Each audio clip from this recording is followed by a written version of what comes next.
Good evening, everyone, and a very warm welcome to the Shaw Library at the London School of Economics and Political Science. My name is Dr. Susan Liotto, and I have the great privilege of serving as Chair of Council. I'm delighted to be joined by students, faculty, staff, alumni, supporters, friends, and partners of LSE for tonight's very special celebration. This evening, before we listen to Professor Henry Louis Gates, Jr., in conversation with Sir Isaac Julien and LSE's own Dr. Imaobong Umoren, we will award Professor Gates with an honorary doctorate to recognize and celebrate his truly outstanding contributions both to scholarship and to society. Through his peerless research and dedicated creative teaching, our honorand has had a profound impact on our understanding of African American culture in particular, but also of the American experience more generally. Perhaps even more remarkably, he has changed the ways in which people in the USA and around the world view their own inheritances and learn from those of others. In a long career dedicated to exploring the powerful lessons unearthed in history and literature, he has pushed us to encounter cultures on their own terms and in their historical contexts, widened the once narrow field a narrow view of an academic field, and challenged us all to grapple with uncomfortable social truths. It is difficult to think of a figure whose contributions align more closely with the values of the school. Professor Gates has more than earned this honor. The awarding of an LSE honorary doctorate allows us to recognize extraordinary distinction and accomplishment in an area of scholarship or public activity in line with our guiding principles and vision, to be a community of people and ideas founded to know the causes of things for the betterment of society. Professor Gates, it is my great pleasure and privilege to welcome you to that global community. I am now pleased to introduce Deputy President and Vice Chancellor of LSE, Professor Charles Stafford, who will now offer the traditional oration and confer the award upon the honorand.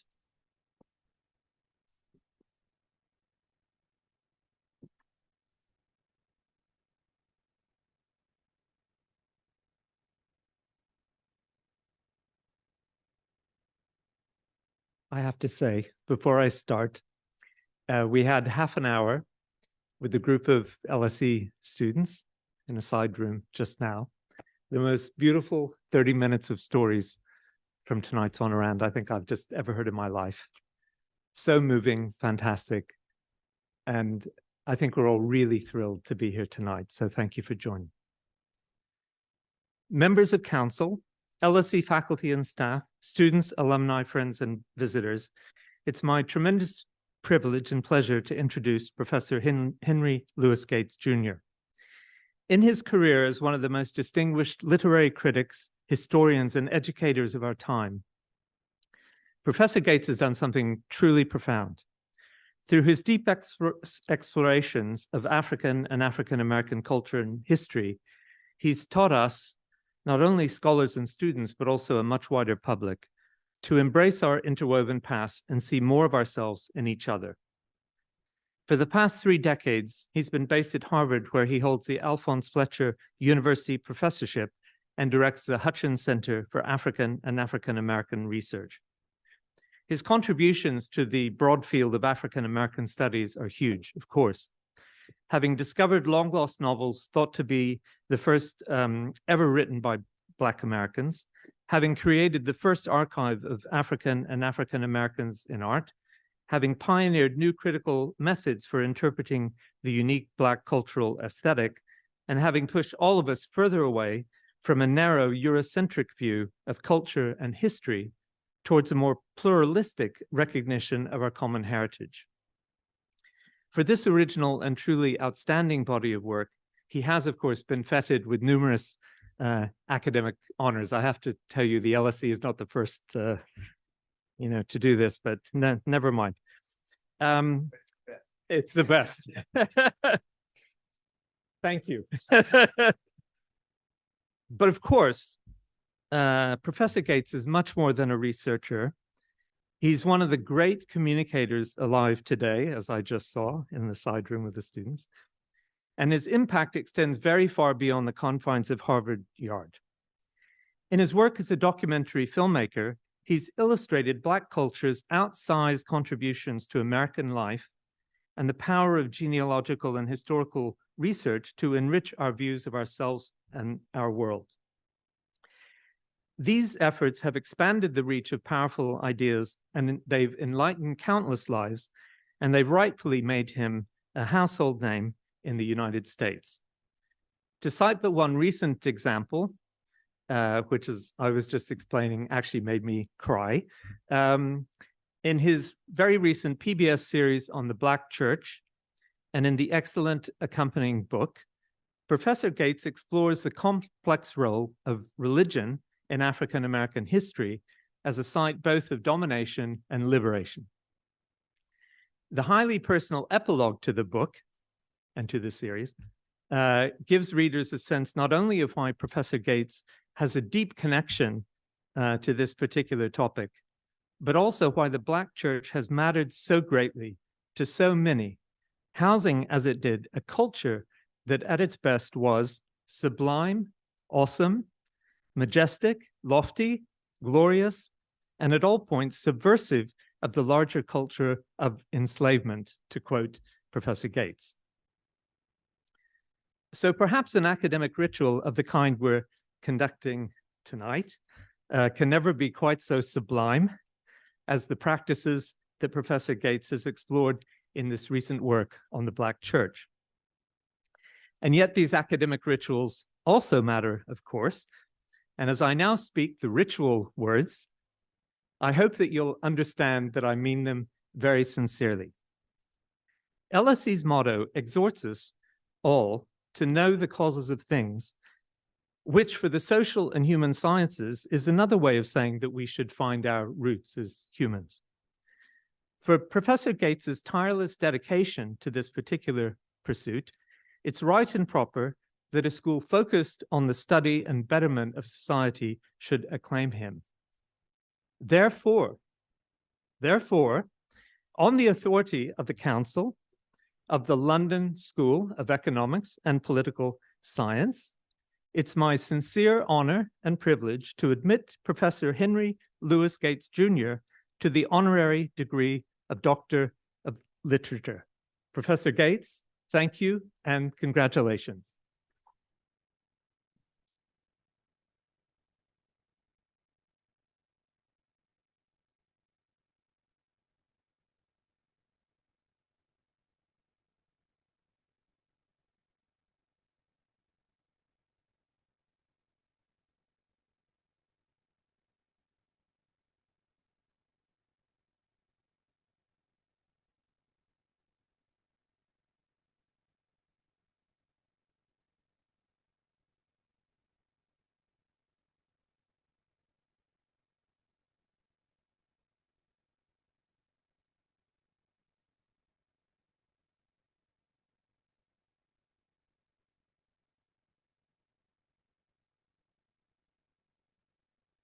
Thank you so very much. I'm deeply moved. It was a very kind introduction, Professor Stafford. This is a marvelous honor for me, ladies and gentlemen, honor I could not have anticipated or ever have imagined possible, to tell you the truth. Honestly, it never crossed my mind that I could possibly even be considered to receive an honorary degree from LSE. Never. LSE has played a curious role in my imagination for a very long time, something of a place of awe, for reasons that I'll explain in a minute. So back in June, imagine my surprise when I received the letter from Professor Eric Neumeyer informing me of my selection. I couldn't believe it. And I can tell you how very special this honor is by sharing an exchange I had about it with my wife, Dr. Mariel Iglesias Utzet, after I finally shared the content of Professor Neumeyer's letter with her with great trepidation. Why the trepidation? Well, Mariel herself is an academic. She was a professor of ancient philosophy at the University of Havana for 25 years and is now research fellow at Harvard, where her work focuses on the slave trade to Cuba. Mariel is not, quite honestly, long on pomp and circumstance, to say the least, nor is she nostalgic or sentimental. She took her first two degrees at Moscow State. She did not attend her graduation ceremony and has not returned even once to campus in all of these years. And the University of Havana does not celebrate graduation with commencement exercises and does not give honorary degrees. So she's really quite ambivalent about these kinds of honors and these kinds of ceremonies. So much so, in fact, that when I received an honorary degree a year ago from my alma mater, Mariel declared with much glee, okay, that's it. Nothing can top this. So no more honorary degrees. And, and with some reluctance, because I do, you might have gathered, like pomp and circumstance, I agreed. Then came the letter from Professor Neumeyer. Dilemma. What would Mariel say, I wondered? What about our agreement, my promise to turn away new honorary degrees? So I finally summoned up the courage to share the news with my wife, then braced myself for her reaction. And what did she say to my astonishment? Of course you'll accept this, you ninny. It's LSE. Why has LSE long held a special place in my imagination?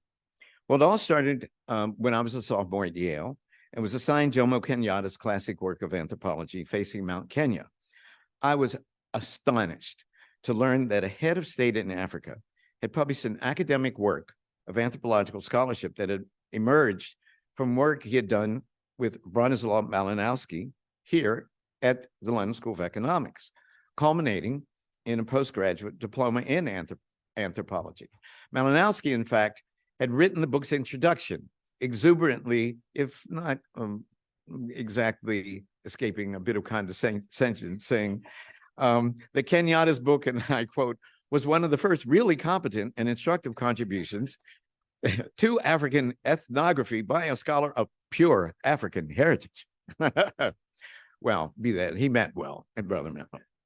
This led to the discovery that Kenyatta was part of a circle of brilliant Black intellectuals in London at that time, including his best friend and mentor, George Padmore, a best man at Joe and Peggy Appiah's wedding. Isabel Appiah, are you here? There's Isabel. Isabel is Anthony Appiah's friend. Most of you know Anthony Appiah's my oldest and best friend. We were at Clare College. And Isabel's great grandmother was sister of Beatrice Webb. How about that? Here in the Shaw Library. There you go. So his best friend and mentor, George Padmore, best man at Joe and Peggy's wedding, and C.L.R. James, with whom Padmore formed the International African Friends of Abyssinia soon after Italy invaded Abyssinia, with Kenyatta becoming the organization's secretary. Now, also part of this exhilarating swirl of Black intellection were the following. Paul Robeson, who enrolled at SOAS in 1934 to study Swahili and phonetics, and who wrote the seminal essay, I Want to Be an African, while living in London, and two essays that he published in The Spectator in 1934 while at LSE, and one of which he outlined the basic tenets of the negritude movement unfolding over in Paris under Césaire and Senghor. And in I Want to Be African, Robeson said, and I quote, meanwhile, in my music, my plays, my films, I want to carry always this central idea, to be African. Multitudes of men have died for less worthy ideals. It is even eminently worth living for, unquote. Robeson's wife, Eslanda, who enrolled at LSE between 1933 and 1935, and then again in 37 and 38, and Ralph Bunche, who arrived here in 1937, 3 years after taking his PhD in political science at Harvard, the first African-American to get a PhD in political science in the history of the United States. Not only did Bunche attend Malinowski's seminars, he too studied Swahili under Kenyatta.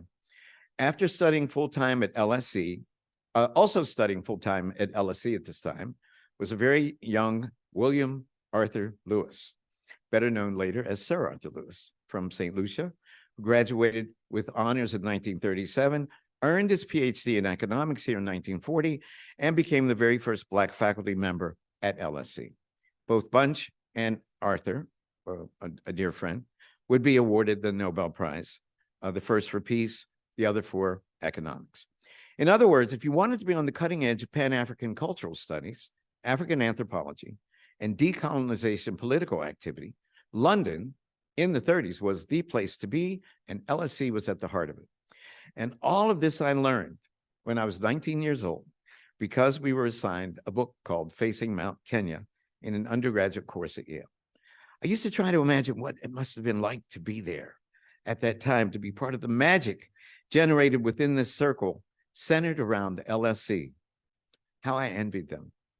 And looking back, I believe that this was the source of my own dream of assembling a similar group of scholars and public intellectuals in an academic department whose work would focus on what my friend and former LSE Professor Paul Gilroy brilliantly termed the Black Atlantic, as well as on the Black world broadly, from the African continent to Europe, and in the Caribbean, Afro-Latin America, and of course, Black America.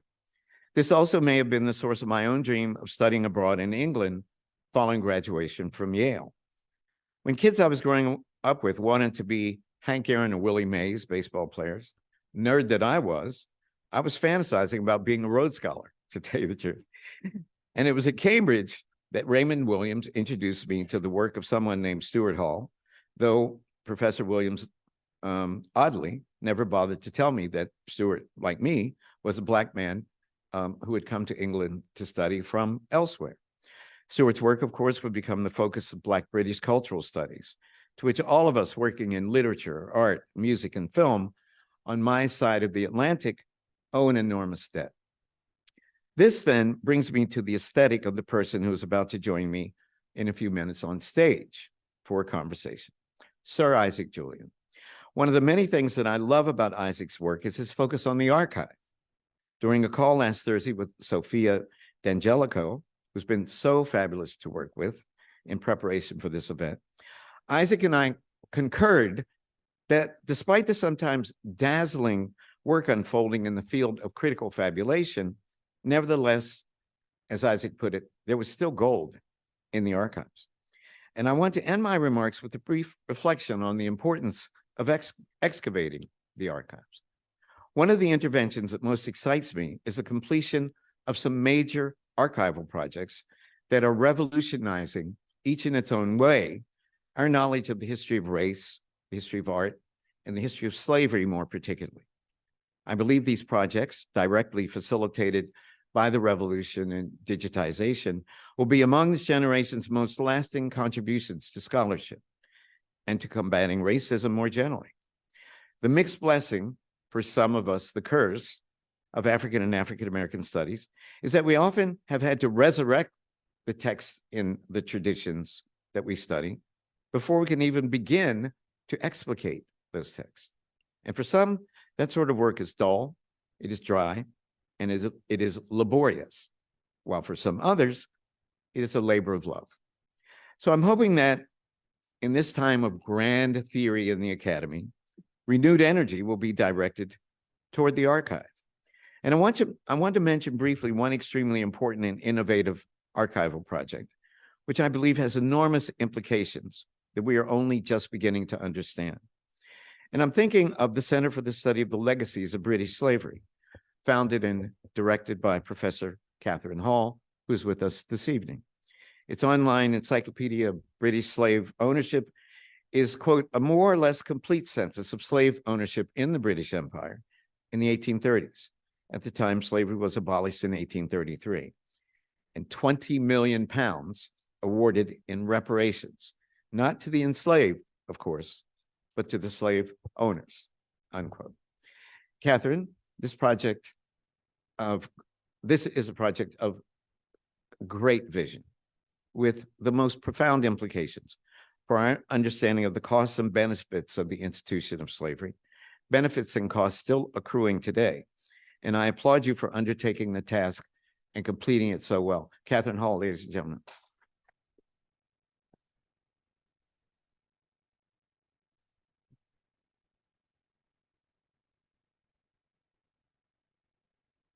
There are, oh yeah, I forgot to mention that. There are volumes of PhD dissertations in this project alone, as well as our project, The Image of the Black in Western Art, which I've had the pleasure over the last 2 decades of co-editing with the English art historian David Beinman, and the Transatlantic Slave Trade Database, 2 other projects that bear great promise for potentially influencing our understanding of the history of racism and affecting actual real-world social policy. And it's my hope that the work we do at the Hutchins Center at Harvard can engender more and more of these large-scale digital data projects.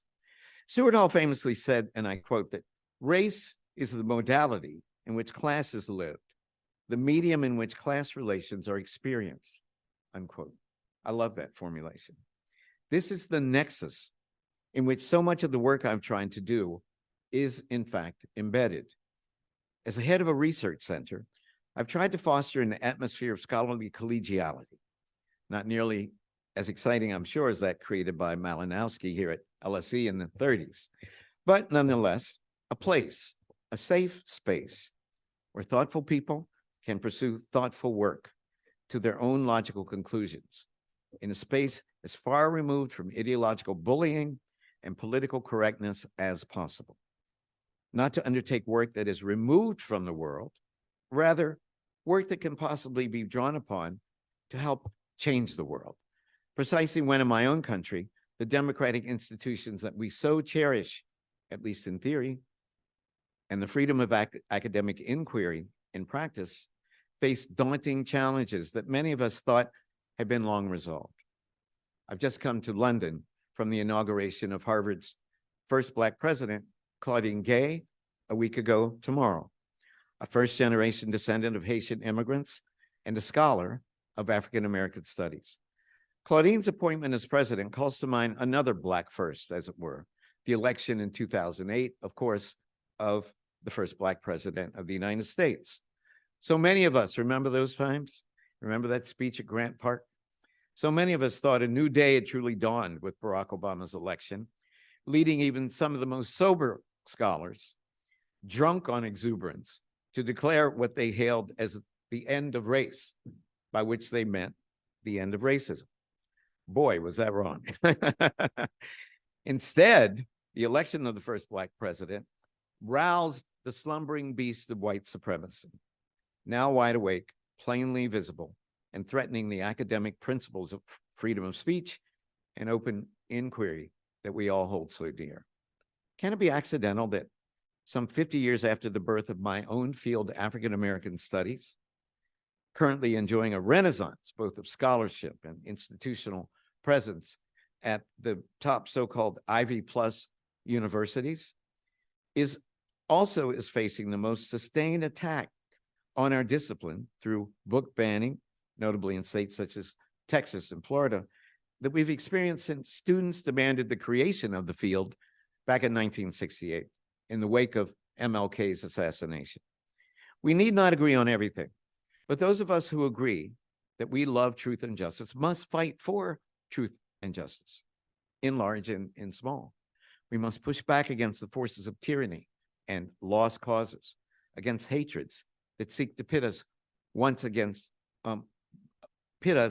against another for ideological reasons, against men and women who seek to transform the beautiful differences between us into toxic rage, or who would impose centuries on the misguided silos that some of our well-meaning peers would erect over their disciplines and subject areas.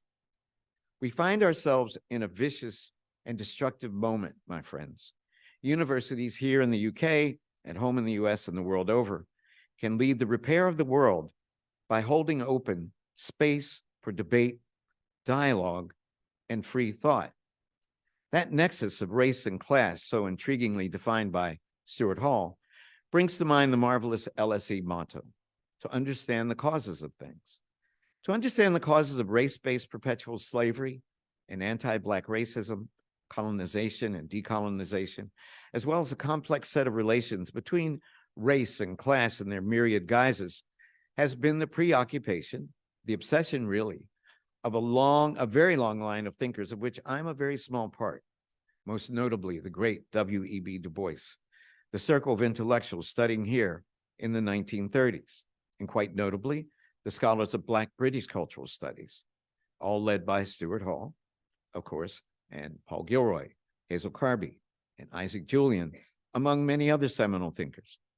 How could the world allow some 12.5 million Africans to be shipped in chains across the Atlantic Ocean between the beginning of the 16th century and just about the middle of the 19th century, to be followed in my own country by a full century of the rise and institutionalization of white supremacy and Jim Crow racism?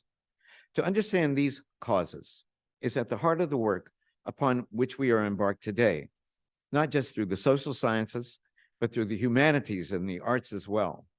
And that centuries-old discourse has still only yet begun to be carried on by our students, many of whom are gathered in this room this evening. To be here today, in this place that gave rise to so much thought and action in pursuit of freedom and progress, humbles me and honors me. Thus, in proudly heeding the advice of my beloved wife, Mariel, of course, I accept this degree. Thank you very much. Good evening and welcome to tonight's very, very special event, also hosted by the US Phelan Center here at the LSE. My name is Imaobong Umoren and I'm a historian. I teach in the Department of International History on histories relating to the African diaspora, in particular, histories relating to gender and racism in the Caribbean, Britain, and the US. And I am so honored to be in conversation with two outstanding guests whose work has inspired my own, whose work has lit up and animated my classrooms in so many meaningful ways. I'm now going to introduce our speakers.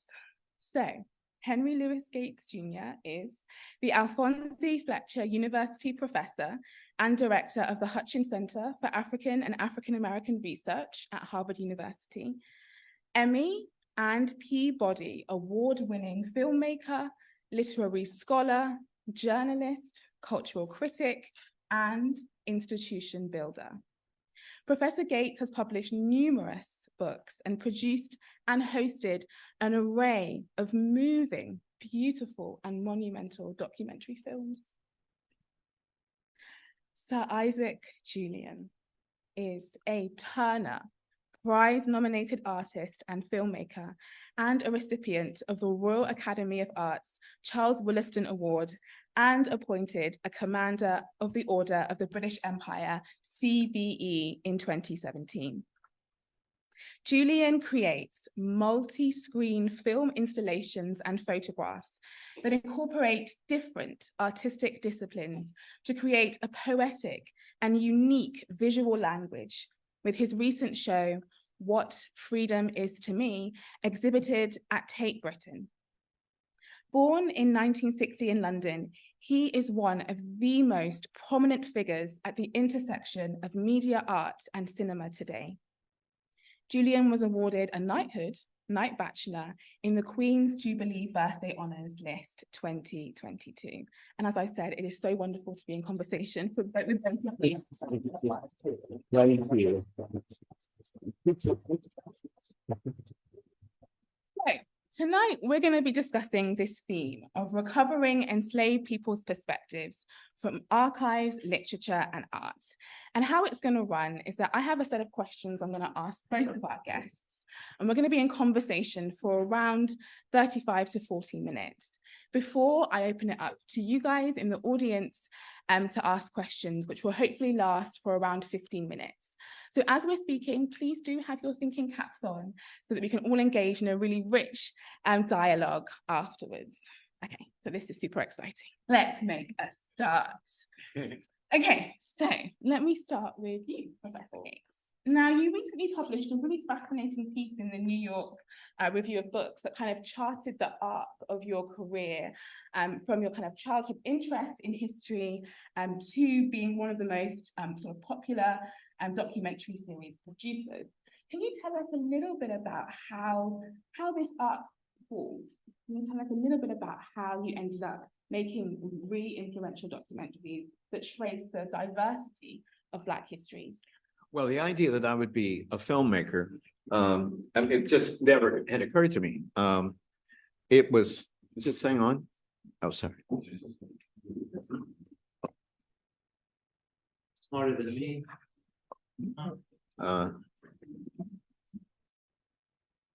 Is it on? Is it on? No? No, he's fine. Yeah. Okay. Can, Okay. sorry. All right, squeeze it. Can you hear me now? Okay, good. I was raised to be a doctor, as I told the students before this wonderful ceremony. For my when I was growing up, the smart little color boys and color girls that we would have said in the 50s were all going to be doctors. For my mother in heaven, the Father, the Son, the Holy Ghost, and a medical doctor. That was just the way it was. Because you made the most money, you had the most respect, you were the smartest people. That's just the way it was. And my older brother, Paul, my only brother, is an oral surgeon, so he kind of checked that box. This the idea I would become a professor of English literature just never, ever was floated in my household, let alone making films. Those two things changed in England, or because of me. When I graduated in history, I did very well at Yale. And on the way to med school, I wanted to go to Oxbridge, get a degree. I wanted to be, as I said, when other kids wanted to be, famous athletes, I wanted to be a Rhodes Scholar. And I got a fellowship finally to go to Clare College. And at Clare, I met Wally Soyinka, who was there in exile, and then Kwame Anthony Appiah, Isabel's brother. And you all know them. And they took me to an Indian meal 50 years ago this month in Cambridge, after we had known each other just a few weeks. And they got me plastered on wine. I was telling the students, my generation at Yale, how can I put this? Did not get inebriated drinking wine. We got inebriated in more vaporous forms. we used the cheapest wines to fill hookahs with, like Mad Dog 2020 and Boone's Farm apple wine. And look at Bert Cooper, my Yale classmate. He's laughing because he knows I'm telling the truth. So, and Soyinka is quite a connoisseur in wine. So he said, look, you're going to be a civilized person. You have to learn how to drink wine. So, okay. So I'm very heady. And Wally and Anthony, they banged the glass and they said, look, we have been sent here from the future to give you a message. You're not going to be some damn medical doctor. You are going to be a professor of African and African American studies. And ladies and gentlemen, I sat there and cried because it is really the thing I wanted to do, the thing that I was fantasizing about, but didn't even have a language to articulate for myself. And that was the right place to start, with Soyinka giving me individual supervisions in African literature and African mythology. As for the film part, again, it involves the BBC. I saw Kenneth Clark's Civilization in 1970, and it just knocked my head off. It's apocryphal, but and it's racist. But the story is that Woodrow Wilson screened his Johns Hopkins classmate D.W. Griffith's Birth of a Nation at the White House that said it was history written with lightning, more or less. Nobody knows if that's true, but that's what it said. Seeing Kenneth Clark stand there and give you a lecture on his feet and walk you through the history of Western art, it just knocked my socks off. And a couple years later, there was Jacob Bronowski's The Ascent of Man. when I came to Harvard and I sort of have a deep fantasy that as I wrote in the New York Review of Books, that maybe I could do that. So the greatest Black documentary filmmaker was Henry Hampton, and he lived in Boston. He did Eyes on the Prize. And when I went to Harvard in 1991, Alberta Arthurs, who was a big wig at the Rockefeller Foundation, said, you should meet Henry Hampton. So I went down to see him. Blackside was his studio. And he walked me through the process of making a documentary film from concept to, and by the end of the day, man, I was hooked. And so I said to him, you know, Henry, in England, they have sometimes professors like me standing in front of a camera. And I swear to God, he looked at me, Isaac, for a long time, and he said, yeah, that's in England. Oh shit, that's not going to happen. So the final beat in this story is 1992. A year later, I had published a book about the Cannon Wars from Oxford Press, and they brought me over here on a book tour, and I was on a late night talk show. I can't even remember what it was called. And a woman named Jane Root, who co-founded Wall to Wall Productions, a very famous production company here in London, was watching me. She was in bed in her PJs, and she said, I'm going to make him a star. I'm going to put him on camera. And she wrote to me, I wanted it so badly, the letter terrified me. I couldn't believe that someone had dialed my number, you know, that I hadn't told anybody, nobody about this fantasy, except kind of Henry, and he had squashed it. And she persisted, and my first 4 films were made with Jane Root. She raised the money. They were on BBC, and that was about 24 films ago. And, you know, God, I'm thank God every day for Jane Root and the BBC. Amazing story. Okay, so Isaac, Julien, your work really pushes boundaries between film and art and compels your viewers to face arguably some of the most critical issues of our time, whether that's migration, racism, legacies of enslavement, and sexuality. What role do you think art plays in helping us to understand these issues? Oh,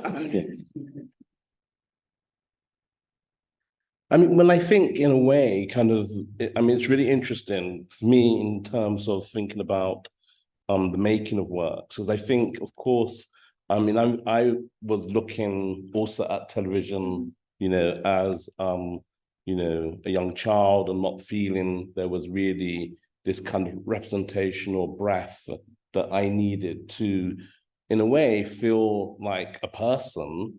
And of course, I think there's a way in which being able to bring together what may seem to be at first sight something which is not really possible, you know, i.e. the imaging of the Black subject or telling the stories, these sorts of things. In a sense, I mean, my own experience was, you know, unusual in terms of my exposure to film making and photography as a teenager. But I would say that the kind of inspiration relationship to making works for me and their role, you know, stems actually from, I mean, for me, in a very personal way, the kind of struggles, I mean, my early works, Who Could Colin Roach, as an art student, you know, being a little bit transgressive, getting those brand new video art cameras out of the art school and taking them onto a demonstration wasn't quite what my professors imagined I should do with them, but it was really the beginning of making work for me. But I would say that moving on in relationship to, well, if I think about that moment, it's the early 80s, there is civil unrest, there are riots taking place in mainland Britain. And I would say that my formation, you know, comes out of this moment, but I think I wanted to instill within my works something else, another kind of register. And it's really, you know, in the mid-80s, in fact, being very much inspired by Skip Gates, and the writings of Anthony Appiah in Race, Writing and Difference, where we begin to make this sort of correlation. And of course, it's also in the kind of conversations and exchanges, between scholars like Paul Gilroy, who are sitting here, and being able to be introduced to a whole society, really, of intellectuals. Of course, Stuart Hall was very much at the forefront. And I think in a similar way, his presence on television, that sort of media was a very important catalyst. And I saw that, in a way, making films and making art would be an important catalyst for a sort of expression of oneself. And so I think that is really, where it all begins, and I think, in a sense, it's then the relationship then between the conaudiates of what was, I think, which we kind of followed in relationship to, Paul's brilliant theorization, the Black Atlantic, and following those roots, which we were able to sort of, in a way, start to bring together a kind of language, and I think it's like an ongoing one in terms of my practice, and it results in what Skip was talking about in his lecture around people being obsessed, I would say now, with the archive, so it results in, producing a work like Lessons of the Hour and sort of making this publication, because, of course, writing and, in a way, literary criticism and all of those things are what are interpolating my practice in relationship to making sort of like art. And of course, I'm not the only one that's in this archival fever moment, because I have a present, Skip, from someone who's a great admirer of yours, Sadie Smith. Right. And she wasn't able to be here, but she wanted me to give you her book. And here we have this new novel, The Fraud, set, of course, in the 19th century. So another person that's really interested in this whole area. And we're all, as it were, we're following, to some extent, in Catherine's footsteps. But she wrote a very interesting note for you in the beginning that you may want to read and share.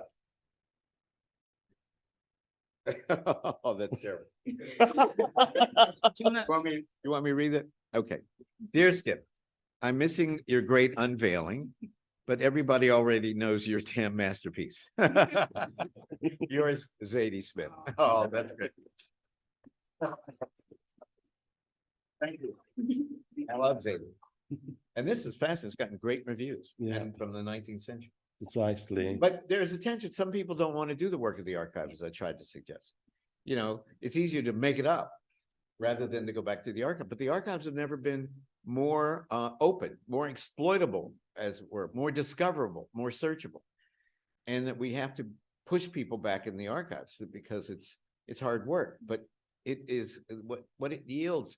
There's so many good stories there.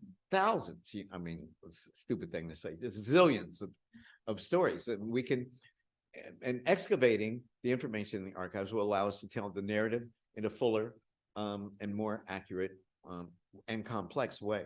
So I like that. So I have a question about archives. Okay.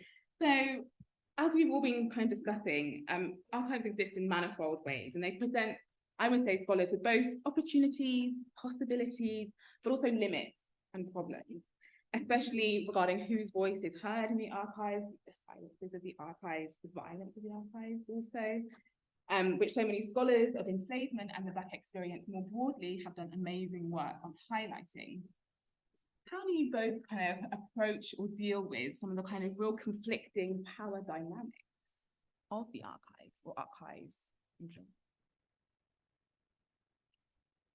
Well, I think I've always seen them as a springboard for the reimagination or the kind of reconstruction of, constructing the spaces and the absences, that these erasures are spaces where, if one follows an archival trail, in a sense, there are nuances which can be brought to life.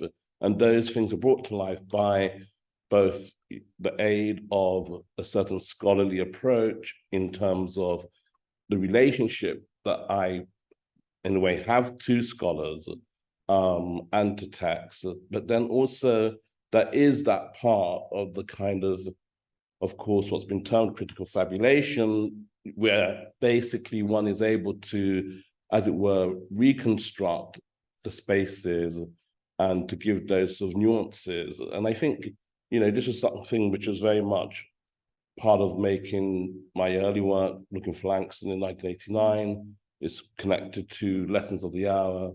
My recent work, once again, Statues Never Die, which is a kind of portrait of Alan Locke. And so I think there's a way in which, and there is, of course, when we originally were made a film with Mark Nash, my partner sitting here at the front, there wasn't the internet. He went to MoMA, he went to Schomburg, he went to Washington. We had to find the pieces, the photographic evidence through Van der Zee or through, a myriad sort of archival spaces which were located in Harlem and not on Google, right? So yeah, I think there's that sort of general sort of inspirational aspect that they provide for really making images and the telling stories which need to be told in a kind of unique way. I've learned remarkably, I've learned more about, I've learned probably more about archival research since I started hosting Finding Your Roots than I knew before, because of doing some of these genealogies dependent upon the archives, right? And if you're from a colony of Europe, right? If your country was Roman Catholic, there's a good chance we could find a hell of a lot about you, hundreds of years ago, whether you're from Jamaica or Barbados or Peru and Mexico or, wherever it is. Because priests up in these little provinces would say, presented to me a boy, born a natural child, meaning out of wedlock, on this day, and with his name. And these records still exist. God bless the Church of Jesus the Church of Jesus Christ Latter-day Saints, the Mormons, because they've digitized a zillion records, because of their particular religious beliefs that they can baptize people who are long gone. And we have access to those records through Family Search and through Ancestry.com. Take Malcolm Gladwell. We talk about making the narrative more complicated. Malcolm Gladwell, you all know, the popular writer. He's half Jamaican, half English, and his mother is Jamaican. So I did his family tree in 2009. His sixth great grandmother, I think 1734, owned slaves, right? He almost had a heart attack. His black grandmother owned slaves in Jamaica. Well, this is not what we think of when we think of the slave trade. We don't think of black people owning other black people. Nor do we, it's very difficult for us to confront the fact that a scholar recently, I read a review in the New York Review of Books, the scholar said 99% of the Africans captured in the slave trade were captured by other Africans and then sold to Europeans along the coast. I said that in a documentary series in 1998. Ali Missouri said, perhaps we should not issue a fatwa on him. It was really nasty. And only Shoyinka saved me. Shoyinka was like, came on a white horse from over the hill in Yoruba land and said, if you mess with him, you have to mess with me. But people thought it was outrageous that I either made it up. I was accused of bribing informants, other professors on the African continent to lie, to exonerate white people, and particularly Jewish people, because Farrakhan had subsidized the publication of a scandalous book called The Secret Relationship Between Blacks and Jews, claiming it was Jews who ran the slave trade. It was African merchants and the elite that ran the slave trade. There wouldn't have been a slave trade without the complicity and the agency of Africans. And the Europeans, of course, it was a partnership, a business partnership. We have to be honest about that kind of thing. We cannot make progress. I think the African continent needs to be honest about the role of African elites in the slave trade, and they have scarcely begun to do that, and that's a real problem. And it produced a class of mulattoes because African kings insisted that Europeans trading with them marry their daughters and because to make them complicit in the trade, et cetera, et cetera, et cetera. But so that on the granular level, through genealogical records, we're able to tell a new narrative, and then on the level big data through the transatlantic slave trade database, which when we had a meeting with the students, we now know there are 12.5 million Africans shipped to the New World between the early 1500s and 1866, as I mentioned. 15% die in the Middle Passage. 10.7 million get off the boat. Parlor game I like to play is to ask people how many came to the United States. And the answer is 388,000. Out of 10.7 million, 388,000. That's it. 1 million went to Jamaica. Almost 1 million went to Cuba. 772,000 went to Haiti, and 5 million went to Brazil. Until these data were assembled, nobody knew that. I mean, a handful especially. You can't even believe it. You can't even believe it, but that's the truth. You recently referred to there being gold in the archive. What do you mean by that? So many stories. If any young scholar who comes to me to say, how can I make my reputation? How can I be a star? I would say, find something in the archive. Something nobody else has seen. First of all, you can't have critics if nobody else has seen the data. If you write one more essay about Shakespeare, Jesus Christ, everybody in here. But there's that thrill of every time. I mean, a couple times in my career, I've discovered something. Yeah. And the first time, the first novel published by an African-American woman in print, Harriet Wilson's Our Nig. It's a funny thing. I ordered a copy from Amazon, and it came, Catherine, and Alexa tells you that there's a book has arrived. Alexa said, "Your book, blip. No, our blip has arrived." I went, "God damn, that's cold." Alexa's got political correct. And then one that was very controversial and Harriet Wilson, Hannah Craft's The Bondwoman's Narrative. I bought a manuscript at an auction, and a woman who had been a friend of mine, the greatest bibliophile in the history of the United States, Black bibliophile, Dorothy Porter, who was a librarian at Howard University, had this manuscript in her possession. And she used to tease me when we'd have drinks. She loved martinis. She said, "I have something that's going to blow that Our Nig away." And I would say, yeah. And it was a holograph manuscript, which means a handwritten manuscript over 300 pages, purportedly written by a fugitive slave. And I bought it at an auction. And I sent a white man who worked on my staff to buy it, because if I showed up in the room, it would have been, Oprah was doing the same thing. Oprah's white guy was there. That's what I'm getting against, like these rich Black people, plus institutions. I was the only bidder. I got it for $7,500. So I spent months, a year, iron gall ink, dating the paper, the glue that she used for revisions, everything. I found the name of the slave owner, the plantation, so much about her, everything but who she actually was. But I released it very honestly, saying what I knew, what I didn't know, a facsimile edition of the handwritten manuscript. And it sold 200,000 hardback copies and was on the Times bestseller list for 16 weeks. But I got pushback from scholars saying, you didn't really find it. And could a Black person, really condescending, could a Black person, a Black woman, have written anything so sophisticated? Because she lifted passages from Bleak House, and it's very intertextual, right? So she was very well read. And they said, "No, we think a white woman." I probably said whatever.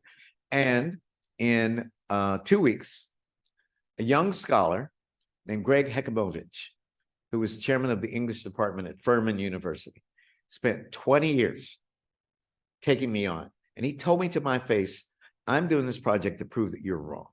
What you did was preliminary and, you know, sort of irresponsible. And I'm going to prove that you're wrong.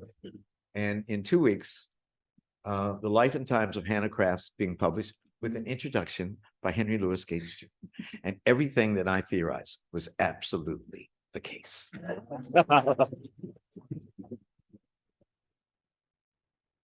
And that manuscript, Paul was there.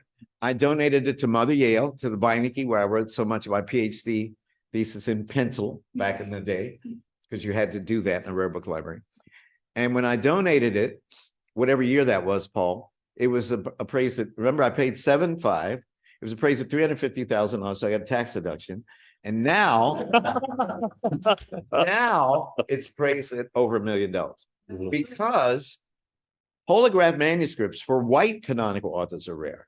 For Melville Hawthorne, they would give their manuscript to a printer. The printer would print and throw it in the trash. So any holograph manuscript is quite valuable. And to have one of the first Black women to write a novel, and she escaped to the North. She dressed like a man. She ended up teaching in New Jersey. It's sort of, I was interviewed by the New York Times about Greg's work. And it's sort of, how many of you have seen Oppenheimer? Okay, so that's the big thing this summer in the States. So Oppenheimer theorized black holes in 1939. And it was only through one of the telescopes, it was the acronym I forget, in 2015, that you could see a black hole. That's my relationship to Greg Hekebovich. I theorized this woman, and he proved it. That's exciting. That's a really exciting thing. And more exciting because I was right. Okay, we only have a couple minutes left, so I kind of want to ask. I ain't going nowhere. Where'd he go? I want to get the audience in as well. So I want to ask a question about something you mentioned in your speech, which is a lot about the kind of politics of today, right?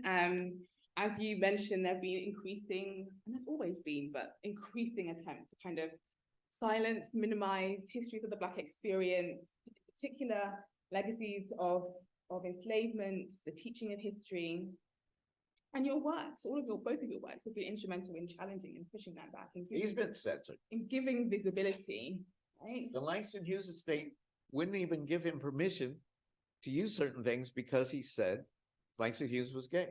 And they said, you can't prove that, right? That's right. And he made the film anyway. Yeah. And I was really proud of it. Were you worried that they would sue you? Well, I mean, yeah, I mean, they could, I mean, I think the artist's prerogative really is to really think about the ways in which you can see a kind of, if you like, field, and some of it could be in humanities. I mean, in terms of what I was seeing, and then, you know, the artists can probe those questions that perhaps you can't do necessarily, you know, in depth. Yeah. Right. Yeah. So I think I mean, so, yeah, so I mean, it was, you know, there was a whole thing that went on. But I mean, of course, you know, 1989, we're in 2023, and that film got taught in, you know, early United States and in England and Europe. And so, yeah. No, censorship has been in part because of the uses to which our literature and art, our public discourses were used in the battle over the nature of the African. You know, were we more ape-like? Were we more related to monkeys than to white people in Europe? This seriously, it's not hyperbolic. This is a discourse in the Enlightenment at its extremes. What was the place of the African on the great chain of being? How would we know? Were we more animal-like, or were we the top of the animal kingdom or the bottom of the human community? And how would you, blah, blah, blah, you all know all this stuff. So what developed within the race was what I call the board of black censorship. You can't be saying Langston Hughes is gay because that will embarrass the race.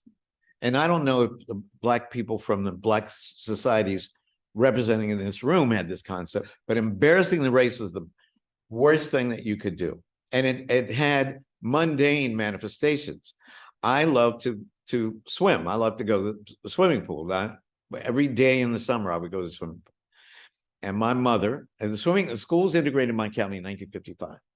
And I started first grade in 1956. I went to the white school, but the swimming pool didn't integrate till a year later. There was a big controversy because of all these black and white bodies, you know, and nudity, semi-nudity.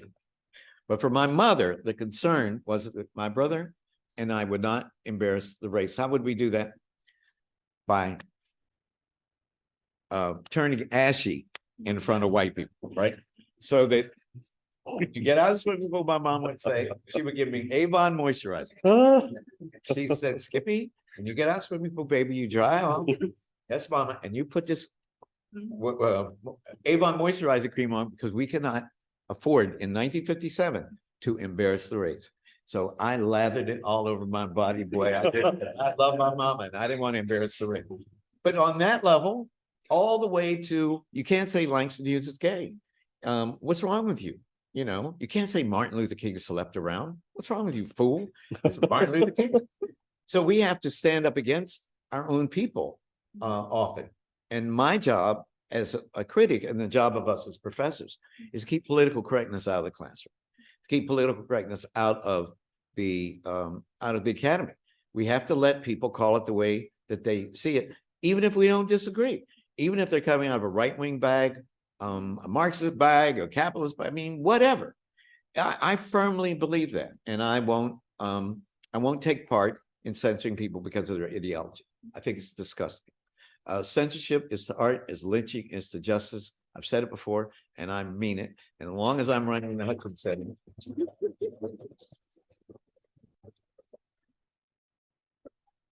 Okay. Well, on that note, let's open it up for Q&A. Okay. We have around 10 minutes for questions and answers. I think we're going to gather a couple of questions, maybe 2 or 3.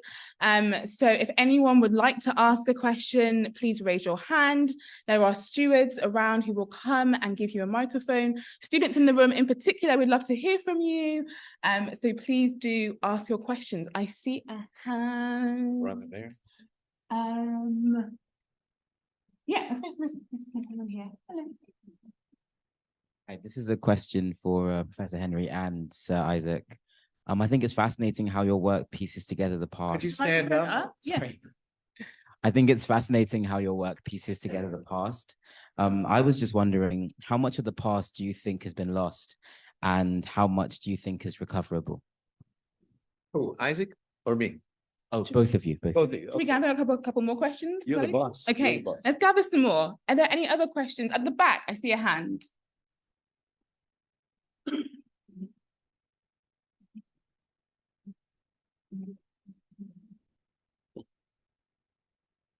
Thank you very much for that for your talk. I watched your Who Do You Think You Are?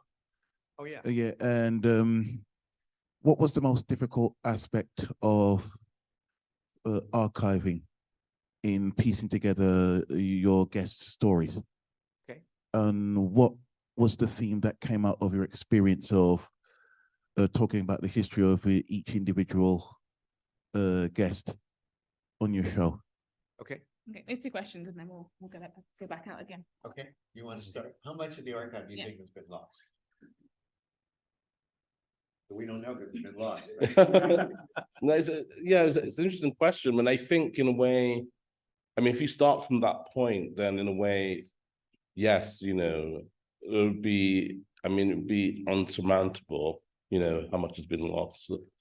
But I think it's really about how one is strategic about the kind of retrieval, you know, and that is a whole other approach, you know, that one can use. And I think the question of the imagination becomes, you know, an important sort of aspect of that, you know. So I think it's really about how the imaginary becomes part of how one retraces those footsteps. You know, we know that, you know, Toni Morrison was someone who was, you know, in the archive and reconstructing aspects, you know, especially if I think about novels like Jazz, for example. Yeah. My favorite of her novels. Yeah, and so I think there's a possible work that needs to have this aspect sutured into it. I like that phrase, sutured into it. That's good. When I was growing up, Black people couldn't do their family trees, right? Because of slavery. They were always remember their between 10 and 12% of our people were free in any given time between 1800 and 1860, right? And if you're free in the United States, even if you were Black, you were listed by name in the federal census. If you weren't a free person, you didn't have a legal name, right? So you weren't in the federal census. You would be listed in the 1850 and 1860 census in something called the slave schedule. And you had to find the white person who owned your ancestor. And then on a list of their property would be listed a male, approximate age, color, either mulatto or Black, and gender, but not a name. So Frederick Douglass famously said in his second autobiography, My Bondage and My Freedom, genealogical trees do not grow in slavery in 1855. But it turns out they do. Because of the revolution in digitization, paradoxically, you can find your enslaved ancestors' genealogy if you find the white man or woman who owned them. Because in their estate records, tax records, whatever, they would have to list your ancestor by first name. Because you couldn't pass in a will your slave Henry to your daughter without listing Henry's name. So through a curious process, we can find where your ancestor was in 1870, the first federal census to list all Black people by name, 5 years after the end of the Civil War. Then look at the same county 10 years before for slave owners with the same surname and see if they owned anyone 10 years younger than your ancestor in the 1870s. It's not foolproof, but we were remarkably successful. So now we have never struck out in finding your roots. We've done hundreds of people. We've never struck out, and we've always gotten back at least 200 years for every African American we've done. The other surprise is that no African American has been. All my guests are tested by 23andMe and Ancestry.com. And I've had to work really hard to learn about genetics with great tutors from Harvard. And I know a fair amount. I mean, for a guy with a PhD in English, I think I do pretty well. But no Black American is 100% Black. Not one has ever been tested by 23andMe or Ancestry who was 100% sub-Saharan African. And this is over the last 500 years. Meaning if we had your ideal family tree over 500 years, not one would not have a white person on that family tree. Here are the shocking statistics. The average African American is 24.8% European. 24.8. Native American, all African Americans think they descend from, Sitting Bull or something. And only the average African American is 0.8% Native American. And they would talk about their great-great-grandmother with high cheekbones and straight black hair. The reason she had high cheekbones and straight black hair is because all that white ancestry that you had. Because of rape and cajoled sexuality. Sometimes, though, shockingly, we find Morgan Freeman. You all know Morgan Freeman. I did his family tree. His third great grandmother had children with the overseer on a plantation in Mississippi. Must be rape, right? Overseer. Simon Legree. Well, guess what? At the end of the Civil War, they lived together. They had 9 children, and they lived together for the rest of their lives in Attala County, Mississippi, and are buried next to each other. What the hell was that? That is the kind of complexity that's buried in the archive. I can't begin to explain that relationship, but it's there. So to answer his question, in Frederick Douglass's time, we would have said all Black genealogy is lost. All Black ancestry is lost, but now we know it's not. We just have to get at it counterintuitively. Which is quite exciting. Okay, any more questions? Perfect, we've got 3 questions on this side. Can we get the microphones here, please? This lady in the front. And brother in the front. And brother in the front. Yeah, I was just wondering if both of you could speak about current or new projects that you're working on. Yeah. Isaac. Okay. Oh, you want to take questions? Yeah, let's gather. Okay, yes, ma'am. You have the microphone at the front?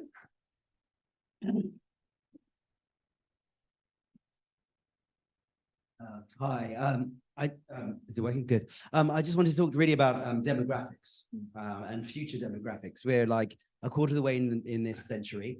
And so somewhere like Africa, 1.5 billion people. We're going to be 3 billion by the end of the century. I think it's something like, I think it's 3 or 4 out of every 5 children will be African by the end of the century. What about the history of how do we explain, do you think, or how will we have, because Africa has hardly any statistical records or currently, how will we explain genealogy and how will they understand this past century, do you think, at the end of the century? It's a great question. You want to take one of those? I wouldn't say a cool question. Okay. That's a good question. Well, since colonialism, there were fabulous written records. I mean, anywhere the Brits were, they were making all kind of, had people in the outposts, and all they were doing was writing down the details about, and the missionaries. It's the same. That's what I was alluding to, that if you were from a country that was colonized with a good bureaucracy, and the church, and the Anglican church was just as good as the Roman Catholic Church, it's gold mine. I mean, we can do genealogy. And now, since independence, of course, there wouldn't you say there were fabulous records since the last 60 years kept, or no? Well, I think, unfortunately, in loads of places, the first thing that is stopped in countries that are poor is people stop taking statistical records. So data is really poor. Oh, right. Unfortunately. Well, you're saying, in effect, perhaps the data collection was better when the British were there and the British left. That's a sad thing to say. I think this is not a direct answer to your question, but when I think of 3 out of 4, you mean 3 out of 4 human beings would be African? Okay. Whenever I go, I was talking to one of the students who's from South Africa, and I love Cape Town, right? I have an honorary degree from Cape Town. Back in the days when I accepted honorary. And I love a little fishing village called Kalk Bay. So whenever we go to South Africa, when you land at the airport and you drive for miles through those shanty towns, man, and when you go to Soweto, and there are 4 million people that, I don't know about you, when I first heard of Soweto, I just thought it was a little, ghetto or something, right? It's not, it's like a country. The distribution of wealth is the biggest crisis facing our people in the African continent, without a doubt. How we can increase the size, get people from the, as it were, the no class to the working class, and the working class to the middle class. How can we do that? Is the challenge.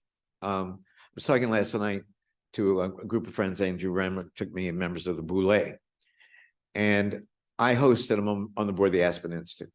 And I hosted a conversation once between Condi Rice and Madeline Alba. And I asked them, which is, because Marielle and I argue about this all the time because she's Cuban.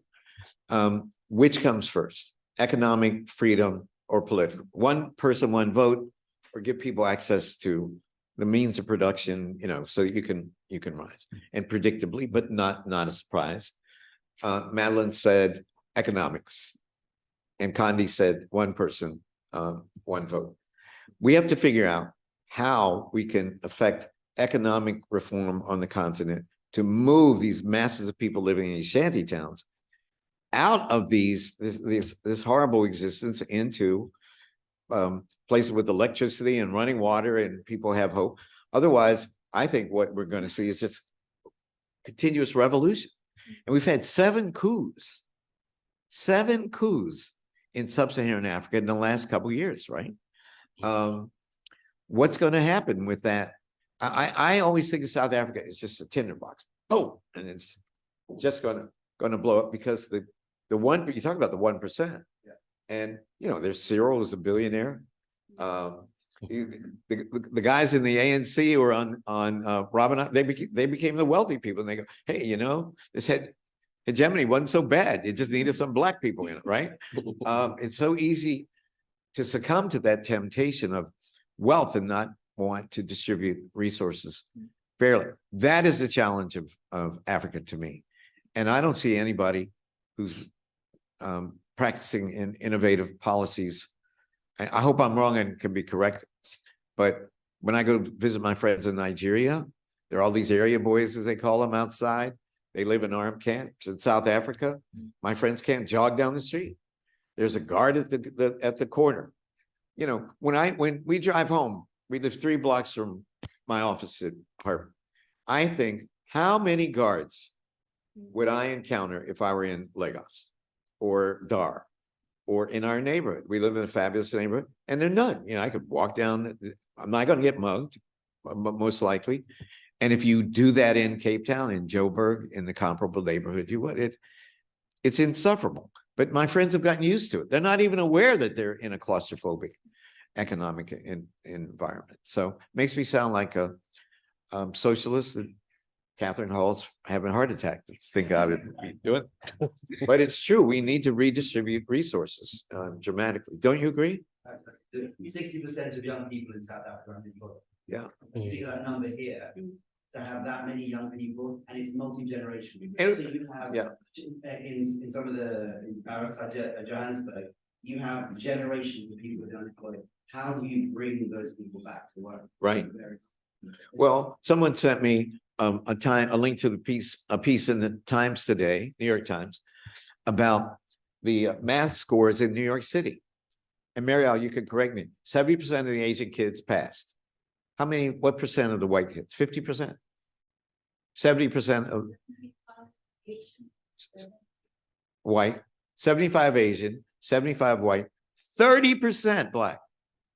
30% of the black kids in New York City passed the math test.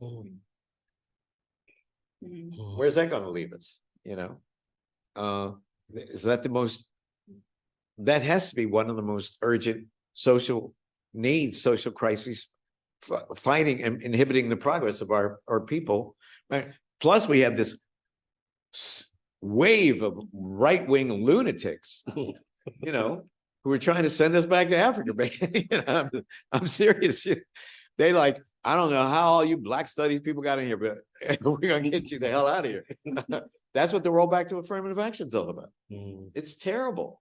It is terrible. So I just want to on that happy note. Yeah. This is a question Time to have dinner. Time to have a drink. Research. So we had a question about current research. Oh yeah, what are you working on? Please tell us if you can, if there is any. Yeah, Isaac, what mischief are you up to? Outing all these gay people. Of course. You ought to be ashamed of yourself. I mean, there's a few projects. I mean, some of them, I think I'll be going back to 19th century very soon. So that's one hint. And the 80s. Okay. Yeah. In the 80s, 1980s? Yeah. Oh, that'll be good. Ooh, looking forward to that. Yeah. So You want to tell us? You want to tell us any more about that, Sir Isaac? when you talk about projects, they, you know, Yeah. Bad luck. yes, and West Indian superstition. Oh. Yeah. Okay. Okay. On that note, we have run over 8 o'clock, and I was told to finish at 8. So thank you for those questions. Thank you for all of you coming. Please congratulate again Professor Gates on this amazing achievement, and thank you to Sir Isaac Julien for being in conversation and for such a wonderful event. Please join me.